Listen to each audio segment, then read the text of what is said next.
राष्ट्रपति द्रौपदी मुर्मू रांची के नामकुम में ICAR राष्ट्रीय कृषि उच्चतर प्रसंस्करण संस्थान के शताब्दी समारोह में हुई शामिल, पौधारोपण कर पर्यावरण संरक्षण का दिया संदेश। केंद्रीय गृह मंत्री भाजपा के परिवर्तन यात्रा के सिलसिले में साहिबगंज और गिरिडीह में जनसभा को करेंगे संबोधित। प्रदेश चुनाव प्रभारी और सह प्रभारी ने घुसपैठ पर सरकार को घेरा। मुख्यमंत्री का कल और परसों आयोजित होने वाली JSSC CGL परीक्षा को कदाचार मुक्त संपन्न कराने पर जोर, सभी जिलों के उपायुक्त और पुलिस अधीक्षकों को दिए निर्देश। और रांची के डोरंडा में हजरत कुतुबुद्दीन रिसालदार बाबा का 5 दिवसीय सालाना उर्स शुरू, दरगाह परिसर गुलजार दूर दराज से पहुंच रहे अकीदतमंद।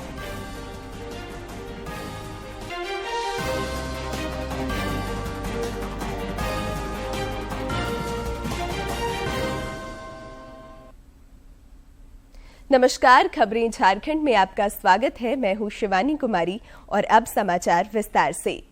राष्ट्रपति द्रौपदी मुर्मू ने आज रांची के नामकुम में ICAR राष्ट्रीय उच्चतर प्रसंस्करण संस्थान के शताब्दी समारोह में शिरकत की।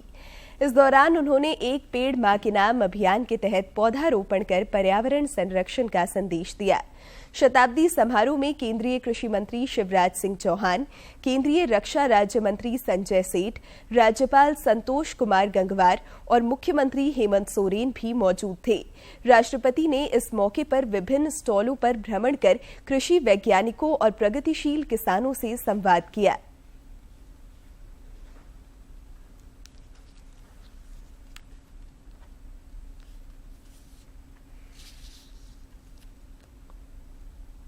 भाजपा की आज से झारखंड में परिवर्तन यात्रा शुरू हो रही है। केंद्रीय गृह मंत्री अमित शाह इस सिलसिले में साहिबगंज और गिरिडीह में जनसभा को संबोधित करेंगे। हूल क्रांति की भूमि साहिबगंज के भोगनाडीह से इस यात्रा का श्री शाह शुभारंभ करेंगे। भाजपा ने 6 सांगठनिक परिवर्तन यात्रा की रूपरेखा तैयार की है। केंद्रीय गृह मंत्री के अलावा रक्षा मंत्री राजनाथ सिंह और अन्य केंद्रीय मंत्री तथा भाजपा शासित राज्यों के मुख्यमंत्री आने वाले दिनों में राज्य के विभिन्न प्रमंडलों में आयोजित परिवर्तन यात्रा में हिस्सा लेंगे। भाजपा के प्रदेश विधानसभा चुनाव प्रभारी शिवराज सिंह चौहान ने कहा है कि झारखंड में अवैध घुसपैठियों की वजह से जनजातीय समुदाय की अस्मिता और उनका अस्तित्व खतरे में है। उन्होंने पत्रकारों से बातचीत करते हुए कहा कि संथाल परगना में कभी 44% जनजातीय आबादी थी, जो आज घटकर 28% हो गई है। श्री चौहान ने भ्रष्टाचार के मुद्दे पर सरकार को घेरा, साथ ही सरकार आपके द्वार कार्यक्रम को नाटक करार दिया। ये भाजपा के नेता का बयान नहीं है। उच्च न्यायालय अपनी चिंता व्यक्त कर रहा है और यहां JMM की सरकार, कांग्रेस की सरकार, RJD की सरकार क्या कर रही है? बाहर और भीतर की बात करने वाली विदेशी घुसपैठियों को यहां बसा रहे हैं, केवल वोट के लालच में। आदिवासियों की अस्मिता और अस्तित्व संकट में। भाजपा के विधानसभा चुनाव सह प्रभारी हिमंता बिस्वा शर्मा ने भी कल देवघर में पत्रकारों से बातचीत करते हुए घुसपैठ के मुद्दे पर राज्य सरकार को घेरा। उन्होंने कहा कि पिछले 3 चुनाव को देखकर अंदाजा लगाया जा सकता है कि संथाल परगना में जो डेमोग्राफी बदल रही है, उसमें बड़ी वजह बांग्लादेशी घुसपैठी है। श्री शर्मा ने झारखंड मुक्ति मोर्चा पर निशाना साधते हुए कहा कि परिवर्तन यात्रा एक बड़े परिवर्तन को लेकर आएगी, जिसका असर चुनाव पर पड़ेगा।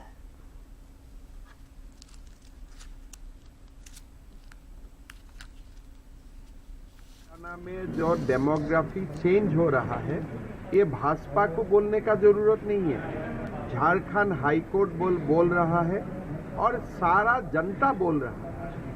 जो जैसे डेमोग्राफी चेंज हो रहा है, आप 2014 का वोटर लिस्ट उठा लीजिए, 2019 का उठा लीजिए, 2026 का उठा लीजिए, आप खुद देखेगा कि कैसे एक विशेष श्रेणी का वोट, विशेष समुदाय का वोट संथाल में बढ़ रहा है और कैसे आदिवासी समाज का वोट घाट रहा है। पूर्व मुख्यमंत्री और भाजपा नेता चंपाई सोरेन ने वन नेशन वन इलेक्शन को देश हित में बताया है। सरायकेला खरसावा में पत्रकारों से बातचीत के क्रम में उन्होंने कहा कि अलग अलग समय में चुनाव होने से विकास कार्य में बाधा पड़ती है, इसलिए केंद्र सरकार की यह पहल सराहनीय है। एक सवाल के जवाब में उन्होंने कहा कि राज्य की जनता ने सत्ता परिवर्तन का मन बना लिया है और झारखंड में आगामी सरकार एनडीए के नेतृत्व में बनेगी। एक ही सब चुनाव होके एक ही सब काम चलते रहेगा, वो अच्छा है। यहाँ का जनता, झारखंड के जनता, यहाँ का आदिवासी, यहाँ का मूलवासी, यहाँ का दलित मन बना लिया है परिवर्तन, क्योंकि देख लिया सारा चीज। इसलिए पूरा मेरा विश्वास है आने वाला दिन झारखंड में भारतीय जनता पार्टी की सरकार बनने में कोई रोक नहीं। मुख्यमंत्री हेमंत सोरेन की अध्यक्षता में आज रांची में राज्य मंत्रिपरिषद की महत्वपूर्ण बैठक होगी। यह बैठक झारखंड मंत्रालय में शाम 4 बजे से बुलाई गई है। इस दौरान कई प्रस्तावों पर मुहर लगने की संभावना है। मुख्यमंत्री हेमंत सोरेन ने कल से शुरू हो रहे झारखंड कर्मचारी चयन आयोग की सामान्य स्नातक योग्यताधारी संयुक्त प्रतियोगिता परीक्षा को लेकर वीडियो कॉन्फ्रेंसिंग के जरिए उपायुक्तों और पुलिस अधीक्षकों के साथ बैठक की। इस दौरान उन्होंने अधिकारियों को कदाचार मुक्त परीक्षा के लिए कई सख्त निर्देश दिए। उन्होंने कहा कि परीक्षा के संचालन के लिए बनाई गई एसओपी का उल्लंघन किसी हाल में नहीं होना चाहिए। एसओपी का उल्लंघन करने वालों पर कड़ी से कड़ी कार्रवाई की जाएगी। श्री सोरेन ने पेपर लीक की अफवाह या झूठी खबरें फैलाने पर कड़ी नजर रखने और त्वरित कार्रवाई करने का निर्देश दिया है। बैठक में मुख्य सचिव एल ख्यांगते, मुख्यमंत्री के अपर मुख्य सचिव अविनाश कुमार, गृह विभाग की प्रधान सचिव वंदना डाडेल, डीजीपी अनुराग गुप्ता और जेएसएससी अध्यक्ष प्रशांत कुमार मौजूद थे। इधर रांची पुलिस ने इस वर्ष जनवरी में जेएसएससी सीजीएल परीक्षा पेपर लीक मामले में 2 और लोगों को गिरफ्तार किया है। पटना से गिरफ्तार किए गए दोनों आरोपियों ने पेपर लीक मामले में अपनी संलिप्तता स्वीकार की है। साथ ही पुलिस को कई महत्वपूर्ण जानकारियां दी हैं। गौरतलब है कि इस मामले में कई और गिरफ्तारी हो चुकी है। इधर गिरिडीह में उत्पाद सिपाही भर्ती दौड़ में शामिल एक अभ्यर्थी की आज मौत हो गई। भर्ती दौड़ के दौरान अभ्यर्थी को तबीयत बिगड़ने के बाद उसे अस्पताल ले जाया गया, जहां चिकित्सकों ने उसे मृत घोषित कर दिया। भर्ती दौड़ में शामिल 6 अन्य अभ्यर्थियों की भी तबीयत खराब हो गई, जो फिलहाल आईसीयू में भर्ती है। इधर अभ्यर्थियों ने अस्पताल प्रबंधन पर इलाज में लापरवाही बरतने का आरोप लगाया है। भाजपा नेता विनय सिंह ने भी पूरे मामले की जांच और उचित कार्रवाई की मांग की है।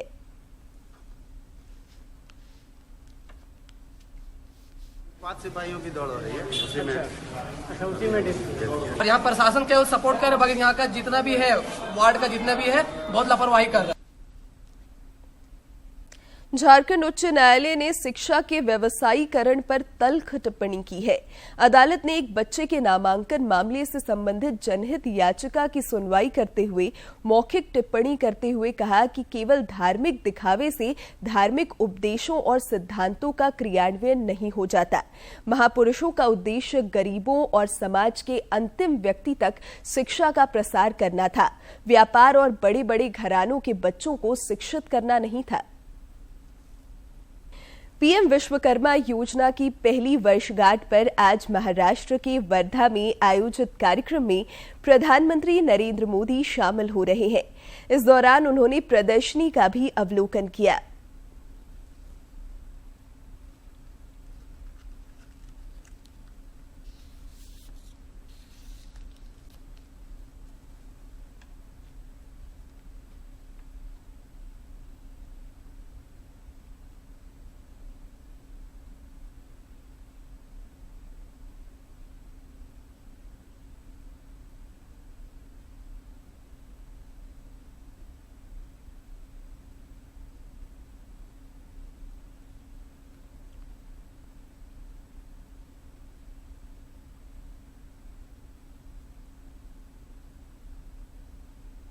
इस खास रिपोर्ट में देखते हैं पीएम विश्वकर्मा योजना की विशेषताओं और 1 वर्ष के सफर के बारे में।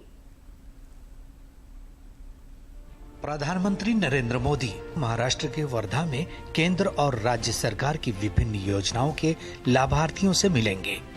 पीएम विश्वकर्मा योजना की पहली वर्षगांठ पर आयोजित होने वाले इस कार्यक्रम के दौरान प्रधानमंत्री एक प्रदर्शनी का भी अवलोकन करेंगे, जहां इस योजना के लाभार्थी अपनी प्रतिभा का प्रदर्शन करेंगे। कार्यक्रम की मुख्य थीम है पीएम विश्वकर्मा स्कीम जो कि लॉन्च हुई थी पिछले साल, उसका सेलिब्रेशन करना, सक्सेस सेलिब्रेशन करना। तो उसमें एक तो पीएम विश्वकर्मा स्कीम रहेगी, उसके अलावा महाराष्ट्र गवर्नमेंट की पीएम मेगा टेक्सटाइल पार्क का अमरावती में हो रहा आवरण, स्किल डेवलपमेंट डिपार्टमेंट की अहिल्याबाई होलकर महिला स्टार्टअप योजना, आचार्य चाणक्य स्किल डेवलपमेंट सेंटर, उसका अनावरण, ये कार्यक्रम के मुख्य आकर्षण रहेंगे। प्रधानमंत्री विश्वकर्मा योजना पिछले साल राष्ट्रीय राजधानी से शुरू की गई थी, जिसका उद्देश्य अपने हाथों और औजारों से काम करने वाले कारीगरों और शिल्पकारों को संपूर्ण सहायता प्रदान करना था। हस्त निर्मित कलाकारियों और शिल्पकार के लिए भारत दुनिया भर में जाना जाता है, लेकिन कोविड-19 के बाद यहाँ पे जो पारंपरिक रूप से इस क्षेत्र से जुड़े हुए लोग थे, उनके सामने कई मोर्चे पर चुनौतियाँ आ गई। एक तो तकनीक में जिस तरीके से बदलाव आया, वो उनके सामने एक चुनौती पेश किया, क्योंकि बाजार में सरवाइव करना एक बड़ी चुनौती उनके लिए बन गई। इसके साथ ही कोविड-19 के बाद फाइनेंशियल मोर्चे पे, जो आर्थिक मोर्चा था, उस पर भी उनको काफ़ी सारी चुनौतियों का सामना करना पड़ा। ये योजना जो कारीगरों को विशेष ऋण, कौशल प्रशिक्षण, आधुनिक उपकरण, डिजिटल लेन देन के लिए प्रोत्साहित और बाजार लिंकेज सहायता प्रदान करती है, 18 ट्रेंडों को कवर करती है। वर्धा में कारीगर इस कार्यक्रम में भाग लेने के लिए उत्साहित हैं। जैसे प्रधानमंत्री नरेंद्र मोदी हमारे वर्धा में आने वाले हैं, वहाँ पे हम जाने वाले हैं, उनको सुनने वाले हैं, जो कुछ उनका हमको बताएंगे उनको हम बहुत अच्छा लगने वाला है कि हमारे वर्धा में वो आ रहे हैं, हमको खुशी है। देश के आदरणीय प्रधानमंत्री श्री नरेंद्र भाई मोदी, इन्होंने जो विश्वकर्मा योजना निकाली है, निश्चित इस योजना का फायदा हमारे समाज के युवा वर्ग को होगा। इस योजना को लेकर के हमारे समाज में एक खुशी की लहर आई है और नए युवा वर्ग में अपने पारंपरिक व्यवसाय के प्रति भावना जागृत हुई है। भारत में इस योजना का लाभ उठाने के लिए कुल 20,44,377 लाभार्थियों ने पंजीकरण कराया है, जिसमें से 1,11,861 महाराष्ट्र से हैं। भारतीय स्वतंत्रता आंदोलन के दौरान होने वाले स्वदेशी आंदोलन को वर्धा ने काफी करीब से देखा है, क्योंकि कई सारी बैठकें यहीं पे सेवाग्राम में हुआ करती थी। अब ऐसे समय में जब देश स्वदेशी आंदोलन के दूसरे फॉरम को एक तरीके से देख रहा है, जिसमें कि make in India, vocal for local, self land India जैसी की योजनाएं, जो अब कैंपेन है, वो चलाए जा रहे हैं। ऐसे समय में भारतीय कारीगरों, शिल्पकारों को समर्पित योजना जो है, उसकी पहली वर्षगांठ जो है, पीएम विश्वकर्मा योजना की पहली वर्षगांठ जो है, वो वर्धा देखेगा। निश्चित तौर पर यह केवल वर्धा के लिए नहीं, महाराष्ट्र के लिए नहीं, बल्कि पूरे देश के लिए एक बड़ा दिन होगा। अपने सहयोगी कपिल मस्के के साथ मैं विश्व कुमार शीतल, दूरदर्शन समाचार, महाराष्ट्र। राष्ट्रीय पोषण माह के तहत जामताड़ा में विभिन्न जागरूकता कार्यक्रमों का आयोजन हो रहा है। कुपोषण मुक्त भारत बनाने के लिए झारखंड समेत देश भर में लगातार प्रयास हो रहे हैं। राष्ट्रीय पोषण माह पर इस मुहिम को और तेज गति से आगे बढ़ाया जा रहा है। जामताड़ा में पिछले 1 सितंबर से अब तक कई जागरूकता कार्यक्रम आयोजित किए गए हैं। जिले की उपायुक्त कुमुद सहाय ने बताया कि विद्यालयों और सार्वजनिक स्थलों में नुक्कड़ नाटकों का मंचन कर लोगों को सही पोषण की जानकारी दी जा रही है।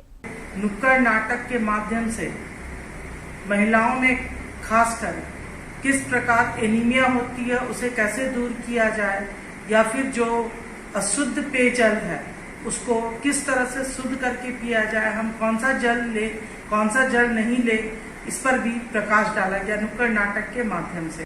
जामताड़ा में महिलाओं एवं बालिकाओं को पोषण के महत्व की जानकारी देकर भोजन में दाल, पोषक तत्वों वाले फल और सब्जियों का उपयोग करने के लिए प्रेरित तथा प्रोत्साहित किया जा रहा है। उपायुक्त ने बताया कि राष्ट्रीय पोषण माह के दौरान आयोजित हो रहे कार्यक्रमों से भोजन में पोषण के प्रति जन जागरूकता बढ़ी है। जामताड़ा जिले में भी पोषण माह मना रहे हैं और इसके लिए हम लोगों ने वर्कशॉप भी अरेंज किया था और इस पोषण माह में हमारे जो भी स्तनपान करने वाली महिलाएं हैं उनके स्वास्थ्य का एवं हमारे जो बच्चे हैं उनके स्वास्थ्य पर विशेष ध्यान दिया जा रहा है। राज्य के अन्य जिलों में भी राष्ट्रीय पोषण माह के तहत विभिन्न जागरूकता कार्यक्रमों का आयोजन हो रहा है। जामताड़ा से सुभाष प्रसाद सिंह की रिपोर्ट।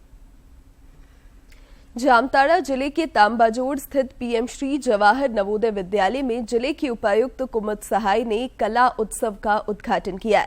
इस कला उत्सव में रांची संकुल के 25 विद्यालयों के प्रतिभागी छात्र छात्राएं भाग ले रहे हैं।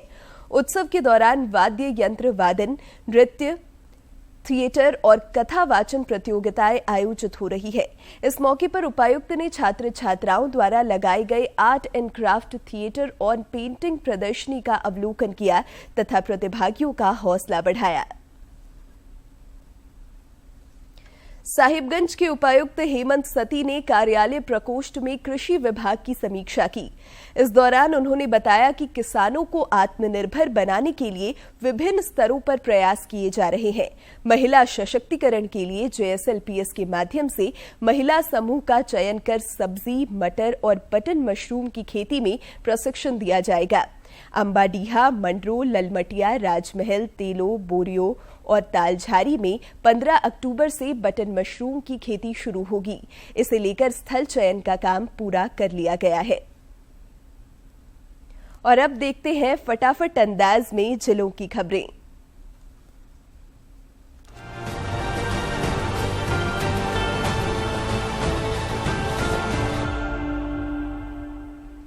पलामू प्रमंडल में 21 सितंबर से भाजपा की परिवर्तन यात्रा कार्यक्रम प्रस्तावित है। मेदिनीनगर स्थित जिला भाजपा कार्यालय में इस सिलसिले में बैठक हुई, जिसमें सांसद विष्णु दयाल राम समेत अन्य नेता शामिल हुए। साहिबगंज के उपायुक्त हेमंत सती ने समाहरणालय से ईवीएम प्रदर्शनी वैन को रवाना किया। यह ईवीएम प्रदर्शनी वैन ग्रामीण और शहरी क्षेत्रों में जाकर लोगों को ईवीएम और वीवीपैट के कामकाज की जानकारी देगी, ताकि वोटिंग करते समय कोई परेशानी न हो। उपायुक्त ने समाहरणालय परिसर में ईवीएम डेमोन्स्ट्रेशन सेंटर का भी शुभारंभ किया। सेवा पखवाड़ा के तहत खूंटी के ब्लड बैंक में भारतीय जनता युवा मोर्चा के सदस्यों द्वारा बढ़ चढ़कर रक्तदान किया गया। मौके पर उपस्थित पूर्व मंत्री सह विधायक नीलकंठ सिंह मुंडा ने उनका हौसला बढ़ाया। उद्यान विभाग के निदेशक फैज मुमताज ने गुमला दौरे के क्रम में विज्ञान केंद्र का अवलोकन किया और जिला प्रशासन के प्रगतिशील प्रयासों की प्रशंसा की। इस मौके पर जिले के उपायुक्त भी मौजूद थे। पलामू उपायुक्त ने झारखंड सामान्य स्नातक योग्यताधारी संयुक्त प्रतियोगिता परीक्षा के सफल संचालन के लिए तैयारियों की समीक्षा की। उन्होंने शांतिपूर्ण, कदाचार मुक्त एवं पारदर्शी ढंग से परीक्षा के संचालन के लिए सभी संबंधित पदाधिकारियों और केंद्राधीक्षक को आवश्यक दिशा निर्देश दिए। कोडरमा में आपकी योजना आपकी सरकार आपके द्वार कार्यक्रम के तहत डोमचांच और मरकच्चो प्रखंड में शिविर का आयोजन किया गया। इस दौरान कई शिकायतों का ऑन द स्पॉट निष्पादन किया गया, साथ ही लोगों को योजनाओं का लाभ भी दिया गया। कोडरमा में आज भी कई स्थानों पर शिविर का आयोजन किया जा रहा है, जिसकी सूची उपायुक्त ने साझा की है। गिरिडीह अंतर्गत बंदरकुप्पी आंगनबाड़ी केंद्र में राष्ट्रीय पोषण माह के तहत उप विकास आयुक्त स्मृता कुमारी और जिला समाज कल्याण पदाधिकारी स्नेह कश्यप ने गर्भवती महिलाओं की गोद भराई और बच्चों का अन्नप्राशन कराया।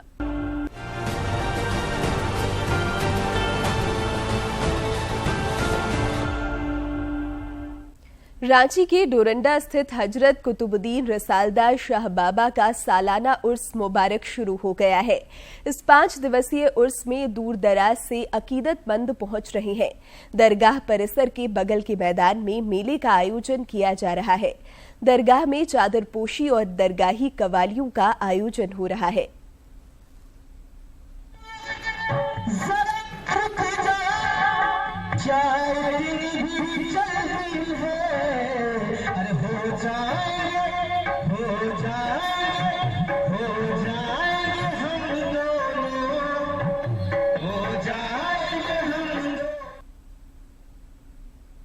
और अब बात मौसम की। पिछले कई दिनों से जारी बारिश के बाद अब मॉनसून ठंडा पड़ता दिख रहा है। मौसम विज्ञान केंद्र रांची के मुताबिक कल से 3 दिनों तक राज्य के कुछ इलाकों में आंधी और वज्रपात की आशंका है। वैसे 24 सितंबर तक राज्य में हल्के से मध्यम दर्जे की बारिश हो सकती है। अगले 3-4 दिनों तक अधिकतम तापमान में किसी बड़े बदलाव की उम्मीद कम है।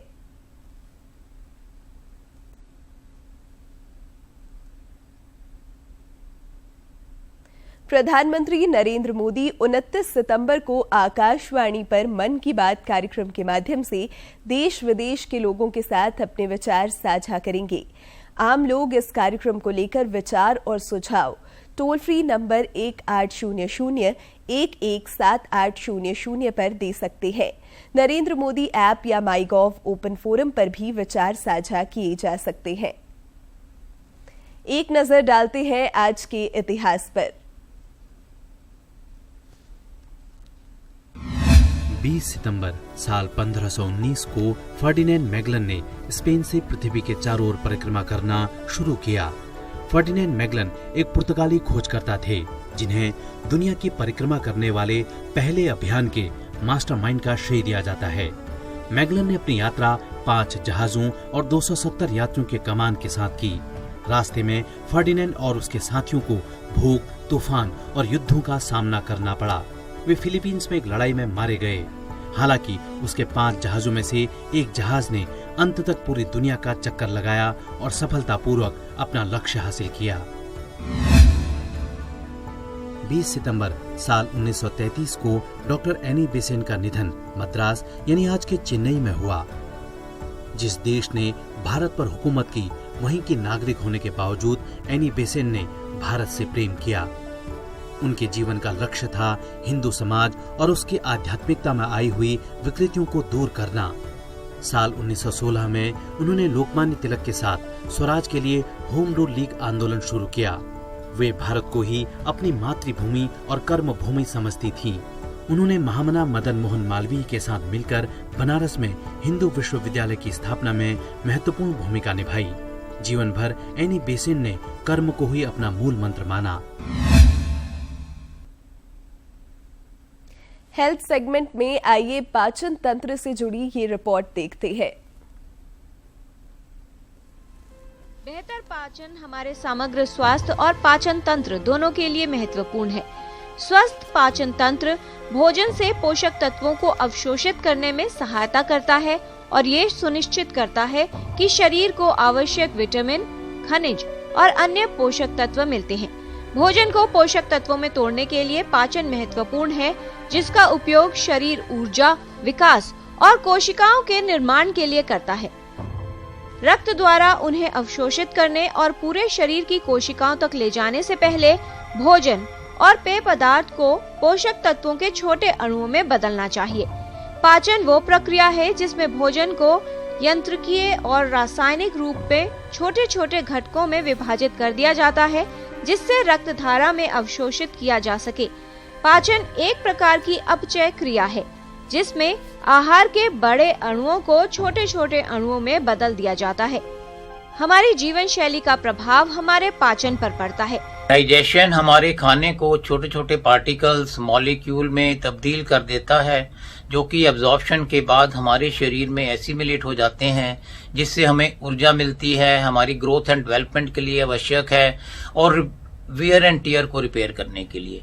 इसके अलावा डाइजेशन के जरिए हमारे शरीर में पर्याप्त मात्रा में protein, carbohydrate, fats, minerals and vitamins absorb होते हैं, जो कि हमारे शरीर की डेली मेटाबॉलिक एक्टिविटीज के लिए आवश्यक हैं। कई कारक हैं जो पाचन तंत्र को प्रभावित करते हैं। यदि आप वसायुक्त आहार का सेवन अधिक करते हैं, अधिक तेलीय और मसालेदार भोजन खाते हैं, रेशेदार पदार्थों का सेवन कम करते हैं, अधिक मात्रा में भोजन करते हैं, पानी व तरल पदार्थों का सेवन कम करते हैं, अधिक तनाव से ग्रस्त रहते हैं, व्यायाम नहीं करते, शारीरिक श्रम में कमी है, नींद ठीक से नहीं आती या अनियंत्रित जीवन शैली है। इसके अलावा मधुमेह या IBD जैसा कोई रोग है तो ये भी पाचन तंत्र को प्रभावित कर सकता है और खराब पाचन के लिए जिम्मेदार हो सकता है। खराब डाइजेशन के साइन एंड सिम्टम हैं खाने के बाद गैस का बनना, ब्लोटिंग का रहना, इनडाइजेशन, कब्ज का रहना या बार बार लूज मोशंस का हो जाना। इसके अलावा शरीर में थकावट रहना, लो एनर्जी का रहना, सिर में भारीपन, सिर में दर्द रहना, नींद ठीक से ना आना। खराब डाइजेशन की वजह से स्किन एलर्जीज काफ़ी अधिक होती हैं और सबसे इम्पॉर्टेंट है, खराब खाने से फूड एलर्जी होने के चांसेस बहुत अधिक होते हैं। हमारा पाचन तंत्र ग्रहण किए गए भोजन और तरल को रसायन में परिवर्तित करता है और उसमें से पौष्टिक तत्वों को अलग कर उन्हें अवशोषित करता है, जिससे शरीर को ऊर्जा मिलती है। पाचन तंत्र में कई अंग होते हैं जिनके सहयोग से पाचन की प्रक्रिया पूर्ण होती है। पाचन की प्रक्रिया भोजन ग्रहण करने से शुरू होती है। खाना खाने के बाद भोजन की नली से होता हुआ पेट में पहुंचता है, फिर छोटी आंत में जहां पाचन की प्रक्रिया पूर्ण हो जाती है और बड़ी आंत से निष्कासन की प्रक्रिया शुरू हो जाती है। हम क्या खाते हैं, किस तरह से खाते हैं, इसका प्रभाव हमारे पाचन तंत्र पर पड़ता है। हाई फाइबर डाइट लें। अंत में मुख्य समाचार एक बार फिर।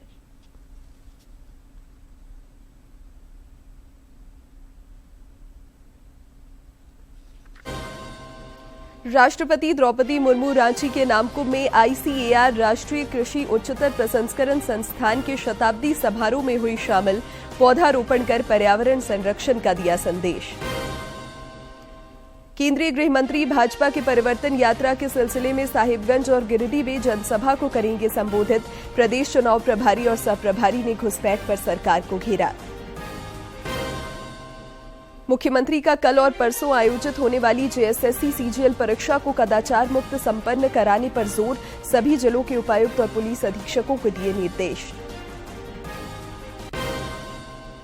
और रांची के डोरंडा में हजरत कुतुबुद्दीन रसालदार बाबा का 5 दिवसीय सालाना उर्स शुरू, दरगाह परिसर गुलजार दूर दराज से पहुंच रहे अकीदतमंद।